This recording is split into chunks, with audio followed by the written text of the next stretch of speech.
आज चेक करेंगे सैमसंग का सिंगल डोर फ्रिज का पीसी भी ख़राब है या कंप्रेसर ख़राब है या गैस की प्रॉब्लम है। पहले ये लाइट दिख रहा है पीसी में जो लाइट लगी है वो कंप्रेसर को कमांड दे दे, मतलब कंप्रेसर ऑन है, कंप्रेसर कंटिन्यू चालू है।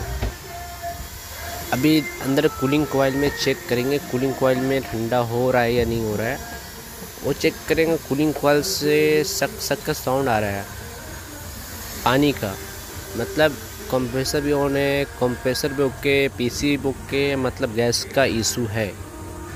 कंफर्म करने का आसान तरीका।